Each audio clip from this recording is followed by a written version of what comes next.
صوبہ پنجاب کا 5واں بڑا شہر Multan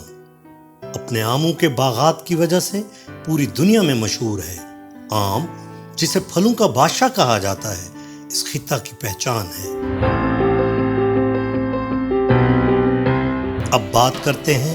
D H A Multan کی، جس کا کل رقبہ 9500 ایکڑ ہے، اور یہ تمام علاقہ ملتان کے ماسٹر پلان کے مطابق پری اربن زون میں آتا تھا۔ پری اربن زون کا مطلب کہ شہر کے ارد گرد کا وہ علاقہ جو کہ آنے والی پلاننگ میں شہر کا حصہ بنا لیا جاتا ہے، اور آج جس جگہ پر ڈی ایچ اے ملتان جیسی جدید ہاؤسنگ سوسائٹی قائم کی جا رہی ہے، اس تمام علاقے کا صرف 3% رقبہ آموں کے باغات پر مشتمل تھا، جس میں سے آدھے سے زیادہ باغات ابھی بھی موجود ہیں، اور ان باغات کو ٹاؤن پلاننگ کا حصہ بنا لیا گیا ہے، جن کی دیکھ بھال پہلے سے زیادہ جدید طریقوں سے کی جا رہی ہے اور پیداوار پہلے سے کہیں زیادہ لی جا رہی ہے۔ اس کے علاوہ ڈی ایچ اے ملتان میں 1 لاکھ سے زیادہ درخت کاشت کیے گئے ہیں، اور اس وقت ڈی ایچ اے ملتان کا 7% رقبہ صرف گرین زون پر مشتمل ہے، جہاں کسی قسم کی کوئی تعمیرات نہیں کی جائیں گی۔ یہ جو ایریا ہے جہاں ڈی ایچ اے ملتان بنا ہے، یہ بہاؤالدین زکریا یونیورسٹی سے لے کے پیچھے تک خانیوال تک، اگر میں ماضی میں چلا جاؤں تو بات کروں تو ڈی ایچ اے کے ساتھ جتنی ڈی ایچ اے نے زمین لی ہے، اس میں میکسیمم وہ زمینیں جو کپر تھی، جہاں پر صرف گندم کی فصل ہوتی تھی، اس کے علاوہ کوئی فصل نہیں ہوتی تھی، اور یہ اس کا سالانہ ٹھیکہ 20 سے 25 ہزار لوگ دیتے تھے، اس سے زیادہ ٹھیکہ نہیں ملتا تھا، یا پھر جو لوگ چارہ جات ہیں اس کے لیے اس کو استعمال کرتے تھے۔ یہاں نہ کپاس کی فصل ہوتی تھی، نہ اس کے علاوہ یہاں باغات ہوتے تھے، کیونکہ کپر تھی، تو یہاں کے جو کسان تھے وہ بڑے پریشان تھے۔ اللہ نے ان کی سن لی، یہاں پہ ڈی ایچ اے آ گیا۔ یہ کہا جانا کہ یہاں آموں کے باغات کی کٹنگ ہوئی ہے، یہ تاثر بالکل درست نہیں ہے، کیونکہ یہ زمینیں پی ایچ لیول کے اعتبار سے ایسی زمینیں تھیں جہاں پر گندم کی فصل بڑی مشکل سے ہوتی تھی۔ اور وہ تمام مالکان جنہوں نے اپنی زمینیں ڈی ایچ اے ملتان کو کئی گنا زیادہ قیمت پر بیچی، پہلے سے کہیں زیادہ خوشحال ہیں، اور کئی گنا زیادہ باغات لگا چکے ہیں، اور جدید فارمنگ کے طریقوں سے 20 گنا زیادہ آم کی پیداوار لے رہے ہیں۔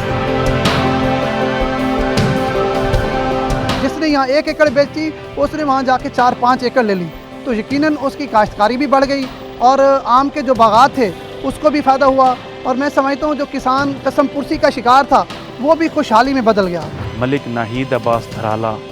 مقامی زمیندار موضع بستی نوڈھنڈ۔ ہماری الحمدللہ ڈی ایچ اے میں 110 ایکڑ زمین تھی۔ جب سے ڈی ایچ اے آیا تو الحمدللہ ہماری زمین کا جو ریٹ تھا وہ 3 سے 4 گنا بڑھ گیا۔